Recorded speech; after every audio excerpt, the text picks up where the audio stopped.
Perkembangan selanjutnya kita temukan yang disebut dengan Microsoft Office 2013, Microsoft Office 2016, Microsoft Office 365, dan masih ada lagi Microsoft Office 2019 dan 2020. Ya, perkembangan terakhir. Perkembangan terakhir kita mendapat informasi bahwa perkembangan Microsoft Office sudah mencapai Microsoft Office 2019 dan 2020.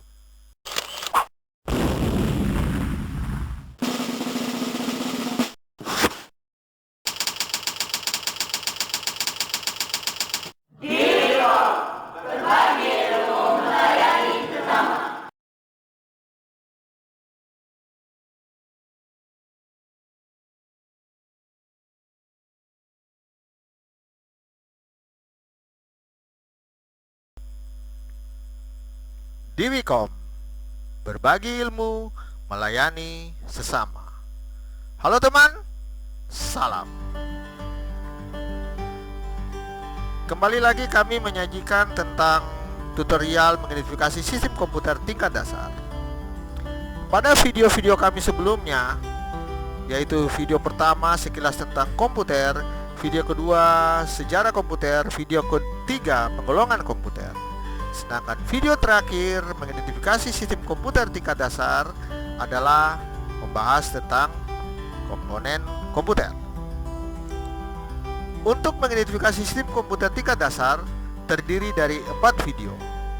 Dari keempat video tersebut sudah kami rangkum dalam satu playlist di akun YouTube kami ini ya.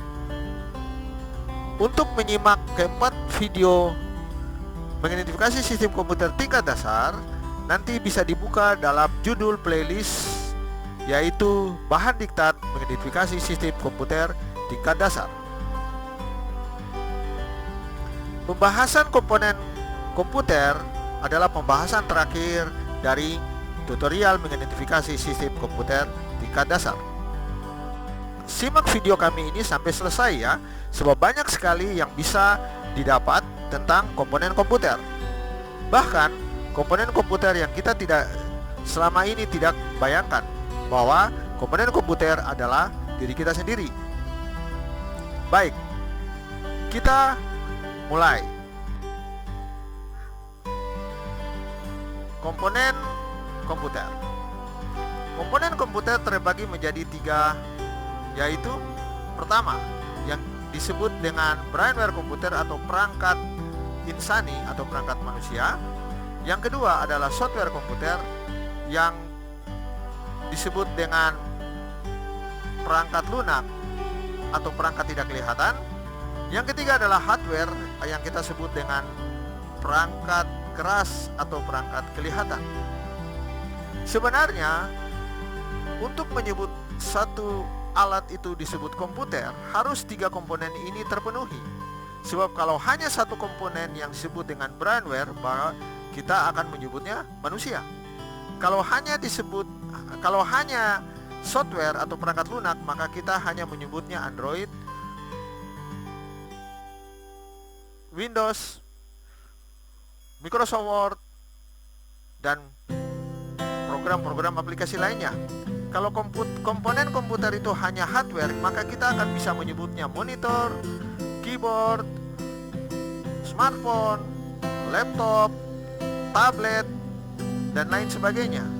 Tapi kalau sudah terpenuhi 3 komponen itu, yaitu perangkat brainware atau manusia, software atau perangkat lunak, hardware atau perangkat keras, maka komputer itu kita tidak lagi menyebut satu benda, yaitu laptop, HP, atau smartphone, atau tablet, tapi kita akan menyebutnya komputer utuh. Pahami ini ya, pahami ini. Baik, kita lanjut. Brainware komputer, kita lebih jauh lagi membahas tentang komponen-komponen komputer ini. Pertama adalah brainware komputer. Brainware komputer adalah perangkat insani atau manusia, merupakan personil-personil yang terlibat langsung dalam pemakaian komputer. Tingkatan brainware antara lain pertama network platform atau struktur jaringan, kemudian internet platform, kemudian software blender. Dari semuanya itu masih ada lagi beberapa perangkat insani, tapi kita bahas cuma 3. Network atau platform atau struktur jaringan, manusia yang terlibat di dalamnya, komponen manusia yang terlibat dalamnya itu ada tingkatan administrator, backup operator, network confirm operator, power user, remote desktop user, replicator, user quest, debugger, user help service group. Sedangkan internet platform yang terlibat di dalamnya yaitu webmaster, yaitu pemilik web tersebut, desainer, operator, dan user. Bagi kita pengguna macam seperti pengguna Facebook, maka kita disebut user. Sedangkan pemilik Facebook adalah Mark Zuckerberg, pemilik Facebook, ya. Jadi kita tahu kita punya posisi sebagai apa untuk pengguna internet. Kemudian yang kita kenal dengan software blunder ini sering kita pakai dan sering kita gunakan di perangkat-perangkat komputer kita, baik perangkat komputer besar, mikrokomputer, atau perangkat komputer kecil. Komponen manusia yang terlibat di dalamnya yang mereka sebut dengan EDP atau Electronic Data Processing Manager. Kemudian ada yang mereka sebut dengan sistem analis, kemudian mesin operator, kemudian programmer, dan operator, dan yang terakhir adalah end user atau pengguna akhir. Kita bisa menjadi salah satu dari software blender ini, ya. Kebanyakan kita anak-anak sekolah ini atau kita sendiri, kita biasanya masuk dalam tingkatan operator. Pahami ini ya, karena programmer, mesin operator, dan sistem analis EDP itu ada keahlian tersendiri. Sedangkan end user adalah pengguna komputer yang tidak memiliki keahlian tertentu. Baik, kita lanjut. Selain tingkatan brainware, ada juga personil-personil yang umum ditemukan yang memiliki keahlian di bidang komputer, antara lain trainer seperti seorang instruktur, konsultan seperti yang memberi arahan, project manager yang membuat proyek, graphic designer yang kita sering melihat jasa-jasa fotografer, spesialis jaringan network engineer, database administrator atau DBA, sistem administrator SA, database engineer, sistem integrator, dan sistem auditor. Masing-masing ini memiliki keahlian tersendiri dan tidak masuk dalam status struktur apapun. Mereka biasanya berdiri sendiri atau personal dari pengguna komputer tersebut. Kita lanjut. Kita bahas yang kedua, yaitu komponen yang disebut dengan software atau perangkat lunak atau perangkat tidak kelihatan. Software adalah perangkat lunak atau tidak kelihatan, perangkat komputer yang berguna untuk menjalankan satu pekerjaan sesuai dengan yang kita kehendaki. Software ini terdiri dari yang mereka sebut dengan sistem operasi, kemudian program utility, program aplikasi, program paket, bahasa program. Kita bahas tentang sistem operasi. Sistem operasi ini dimiliki oleh semua komputer yang kita miliki. Sebab tanpa sistem operasi ini, maka komputer bukan disebut komputer, ya. Dia merupakan alat elektronik biasa. Tapi suatu alat elektronik yang memiliki sistem operasi, maka dia akan disebut komputer. Sedangkan program utility adalah semua perangkat elektronik pasti memiliki program utility. Kemudian program aplikasi ini biasanya kita dapat menemukan di banyak sekali perangkat elektronik. Dan program aplikasi ini tidak dimasukkan dalam elektronik, alat elektronik tersebut tidak membutuhkan suatu sistem. Kemudian program paket. Untuk masuk dalam program paket, pembahasannya bahwa program paket ini harus memiliki sistem dalam satu alat elektronik. Salah satunya adalah sistem operasi. Baru program paket ini bisa digunakan dalam komputer. Kemudian bahasa program, ini program pembuat program. Apabila ada yang bisa menggunakan bahasa program, maka dia bisa membuat program baru. Baik, di sini akan kita bahas hanya dua, yaitu sistem operasi dan program paket. Pertama, sistem operasi. Sistem operasi adalah perangkat yang berfungsi untuk mengaktifkan seluruh perangkat yang terpasang pada komputer sehingga masing-masing dapat saling berkomunikasi. Jadi intinya, tanpa perangkat ini, komputer tidak dapat berfungsi sama sekali. Sistem operasi yang ada banyak yang dikenal antara lain Disk Operating System atau DOS, Unix System 5, SCO Unix, BSD Unix, Xenix, OS 2, Noteware, Linux, macOS, Apple, Windows, dan Android. Kemudian DLL, jangan tanya ya, dan lain-lain. Microsoft Windows berkembang dan berevolusi sesuai dengan perkembangan teknologi dewasa ini. Kita bahas tentang Microsoft Windows ya.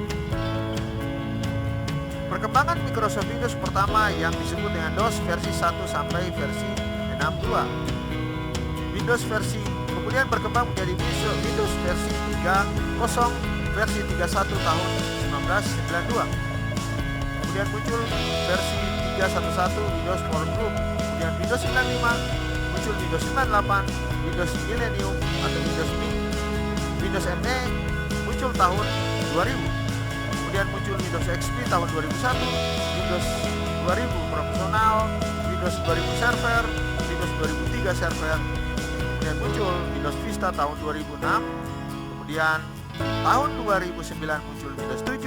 Kemudian tahun 2012 muncul Windows 8 dan Windows 10 muncul tahun 2015 yang sampai saat ini belum kami menemukan perkembangan Windows selanjutnya. Dari kesemua Windows ini, Windows 7, Windows 8, dan Windows 10 masih familiar digunakan. Kalau dibilang sampai tahun 2001 ini Windows 10 sudah berumur Windows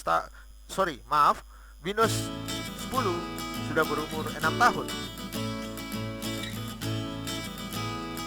Baik, kita lanjut. Kita masuk ke program paket. Program paket merupakan program yang disusun sedemikian rupa sehingga dapat digunakan oleh banyak orang dengan berbagai kepentingan. Saking banyaknya program yang diciptakan, bahkan per detik ini sudah ada program baru yang maka kami menggolongkan program tersebut dalam beberapa paket atau jenis, antara lain yang mereka sebut dengan word processing, yaitu program pengolah kata atau persuratan yang kita bisa temukan di Microsoft Word, program Word Prefect, OpenOffice, WordStar, Ultimate, Turbo, Sprint, dan lain-lain. Kemudian yang mereka sebut dengan spreadsheet, yaitu program khusus mengolah angka atau data tabel. Kita bisa menemukan di program Excel, Office 123, SuperCLAD, Symfony, Framework, Quattro, Microsoft Works, dan lain-lain.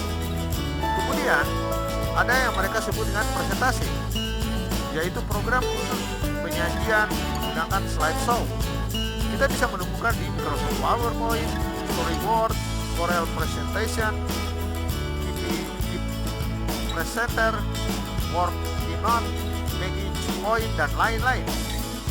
Kemudian kelompok program khusus yaitu disebut database. Program ini khusus untuk mengolah file.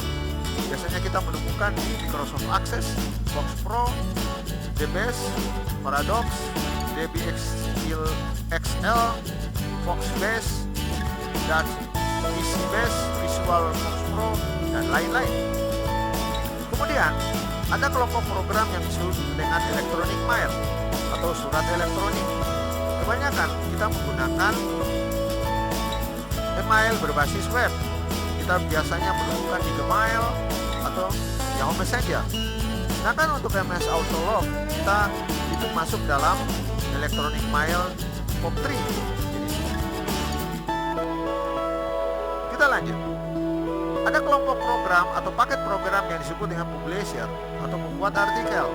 Biasanya kita menemukan di Microsoft Publisher, Ventura Publisher, Aldous Friendhead, Harvard Graphic, dan lain-lain. Kemudian ada kelompok program yang disebut dengan desain web atau pembuat situs. Biasanya kita mendapati di program Microsoft Project, Dreamweaver, Joomla, Blog, dan WordPress, dan masih banyak lagi. Ada kumpulan program browser yang bisa digunakan untuk menjelajah internet. Program ini khusus untuk membuka situs-situs internet dan kita biasa menyebutnya browsing. Kita bisa menemukan di program Internet Explorer, Mozilla Firefox, Google Chrome, Opera, dan lain-lain. Kemudian ada kelompok program multimedia. Program ini khusus untuk video atau audio atau animation. Biasanya kita bisa mendapat ini video edit, 3 dimensi Studio Max, Media Player, Winamp, Vinacel Studio, Adobe Premiere, dan masih banyak lagi. Kemudian kita menemukan satu lagi program yang mereka sebut dengan desain grafis. Biasanya program ini sangat populer untuk mengolah gambar. Kita bisa dapat menemukan program desain grafis ini di Adobe Photoshop, ACDC Photo Styler, Image Styler, Photo Finish, dan sangat banyak sekali program desain grafis yang kita bisa dapati selama ini. Kemudian yang paling terkenal lagi adalah program game, program permainan elektronik. Banyak sekali ya yang bisa kita tampilkan, hanya beberapa saja, yaitu mini games, games house, heavy games, FIFA, dan lain-lain. Kemudian jangan tanya ya, ini adalah DLL, artinya dan lain-lain. Oke, kita bisa menampilkan daftar 10 besar perusahaan pembuat program paket, antara lain IBM dari Amerika Serikat, kemudian Microsoft yang sering kita gunakan dari Amerika Serikat, kemudian Oracle Corporation dari Amerika Serikat juga biasanya ini digunakan untuk database. Kemudian SPA AG Jerman untuk database, kemudian Symantec dari Amerika khusus untuk antivirus, kemudian Tata Konsultansi Service TCS dari India, kemudian Nintendo Jepang.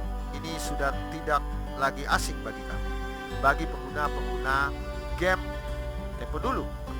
Kemudian CIA Technologies Amerika untuk khusus antivirus, kemudian Adobe System berasal dari Amerika khusus image gambar, dan ini sangat familiar bagi pengguna program gambar. Kemudian yang ke-10 adalah Electronic Arts atau EA. Ini bagi pengguna game pasti akan mengenal logo EA ini. Kelompok paket program antara lain Microsoft Office, Corel, Adobe, Electronic Arts, dan lain-lain. Mereka mengumpulkan banyak sekali program-program yang ada di dalam kelompok atau keluarga dari Microsoft Office, Corel, Adobe, Electronic Arts, dan masih banyak lagi. Seperti Corel atau Adobe ini mengumpulkan sangat banyak sekali program gambar, aplikasi gambar.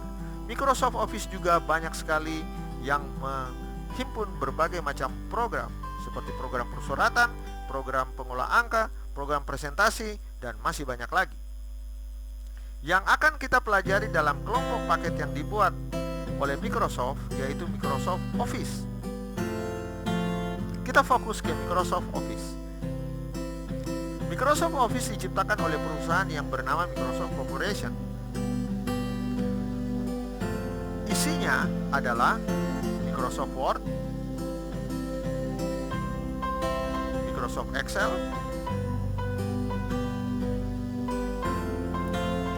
dari sini kita bisa pahami bahwa Microsoft Word adalah program khusus untuk mengolah kata.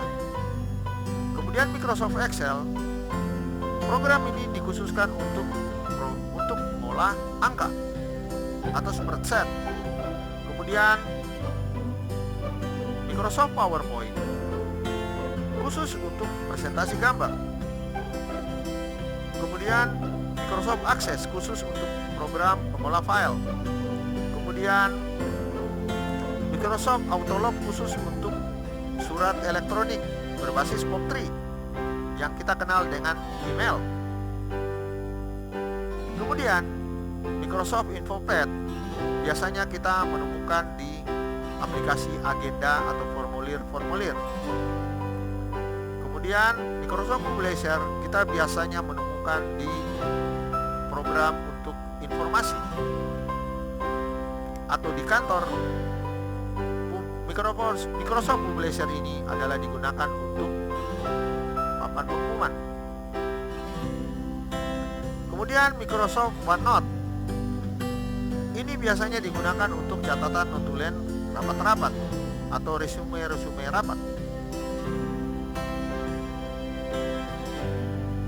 Baik, kita bahas tentang perkembangan Microsoft berdasarkan perkembangan teknologi dan waktu yang aktual disesuaikan dengan kebutuhan masyarakat dewasa ini. Adapun perkembangan Microsoft Office dari masa ke masa adalah sebagai berikut.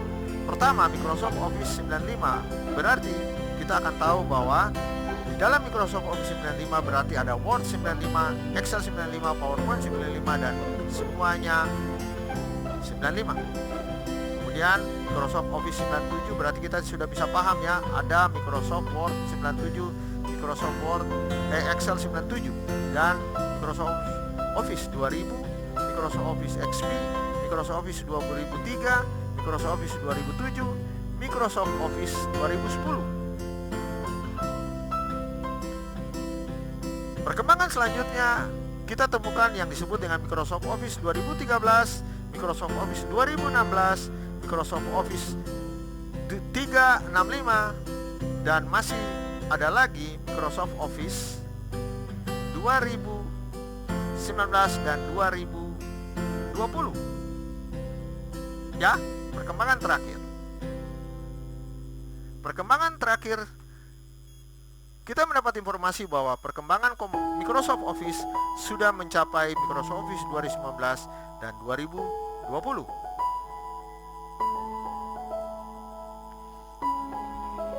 Kita masuk ke perangkat komputer selanjutnya, yaitu hardware.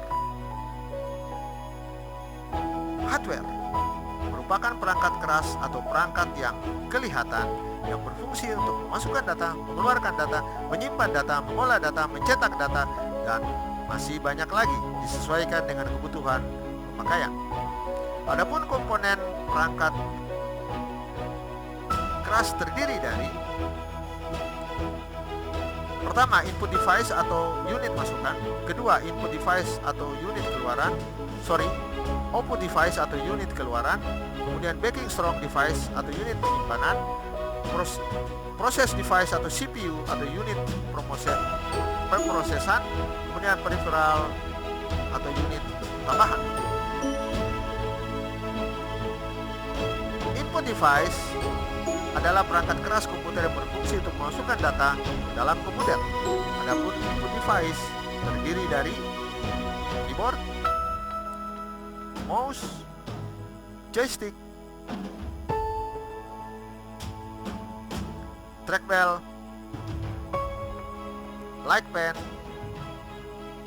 barcode reader, kamera digital, touchscreen, video player, voice scanner, kamera CCTV, mikrofon, handycam, webcam, touchpad, dan lain sebagainya.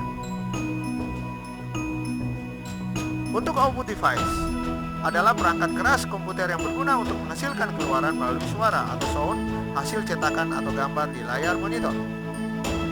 Adapun output device terdiri dari monitor, printer, speaker, proyektor, printer fax, plotter, handset, penunjuk arah kendaraan, automotive navigation system atau GPS, DLL, dan lain-lain. Kita masuk di strong device. Strong device adalah media untuk penyimpanan data menurut bentuk dan jenisnya, terdiri dari disket, hard disk,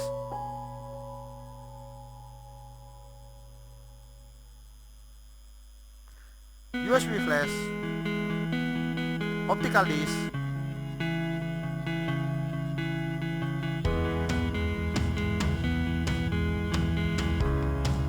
PCMCI card, memory card,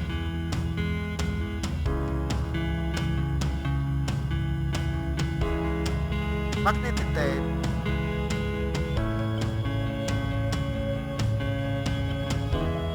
dan lain-lain. Dalam sejarahnya, media penyimpanan merupakan hal yang sangat penting bagi pengguna teknologi komputer. Media penyimpanan berkembang cukup pesat dari tahun ke tahun seiring pesatnya pengguna teknologi komputer. Adapun urutan singkat sejarah perkembangan media penyimpanan adalah sebagai berikut.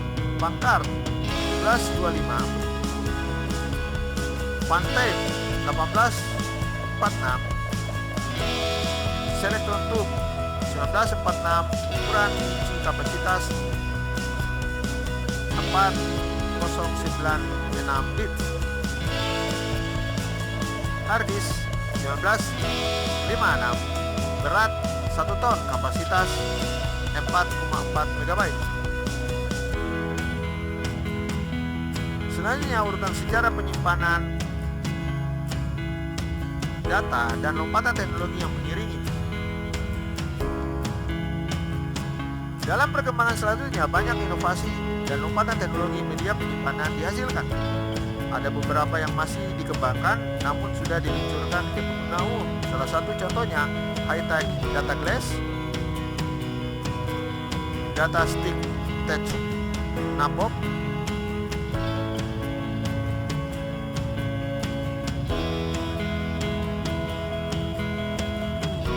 kita masuk di proses device. Untuk komputer desktop atau beberapa komputer lainnya bisa disebut dengan CPU. CPU adalah singkatan dari Central Processing Unit, atau arti dari CPU adalah pusat dari semua kegiatan yang menyangkut komputer, baik internal maupun eksternal. Secara umum atau secara standar, proses device atau CPU terdiri dari casing, motherboard, prosesor, memori, power supply. Kemudian perangkat terakhir, perangkat keras adalah peripheral. Peripheral adalah merupakan semua perangkat keras baik input atau output yang terhubung dengan satu sistem komputer untuk meningkatkan kinerja dari komputer. Maka komputer harus memiliki perangkat pendukung dari luar CPU atau yang disebut dengan proses device. Banyak peripheral lain yang mampu menambahkan kemampuan komputer menjadi mesin yang memenuhi kebutuhan disesuaikan dengan profesi pemakaian.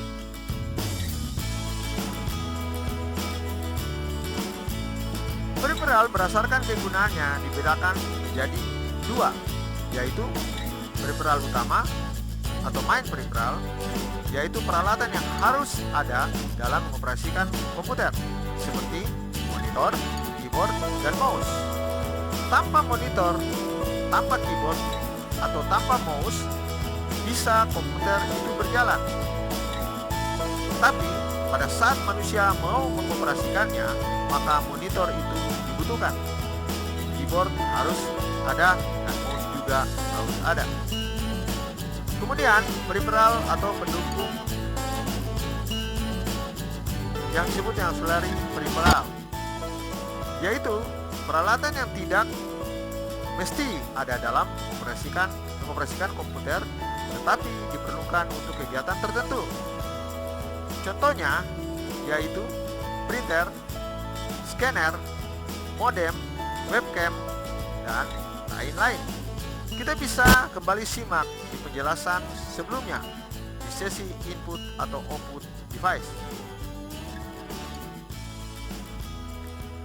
Contoh lain perangkat peripheral yang belum kita bahas pada input atau output device seperti modem card, LAN card, TV card, radio card, video editing card, USB card, UPS stabilizer, dan masih banyak lagi sesuai dengan kebutuhan si pemakai. Demikian sekilas tentang komputer yang dijabarkan secara garis besarnya saja. Semoga sajian kami bermanfaat bagi kita semua, dan kumpulan materi mengidentifikasi sistem komputer tingkat dasar selesai. Dari 3 sajian sebelumnya, yaitu sekilas tentang komputer, sejarah komputer, penggolongan komputer, dan terakhir sajian video kami ini yang berjudul komponen komputer sudah berakhir. Maka mengidentifikasi sistem komputer tingkat dasar materinya berakhir. Kita sudahi pertemuan. Kita akan bertemu di video-video selanjutnya yang membahas materi-materi tentang komputer yang lainnya. Baik, di Wikom berbagi ilmu, melayani sesama untuk semua teman. Salam.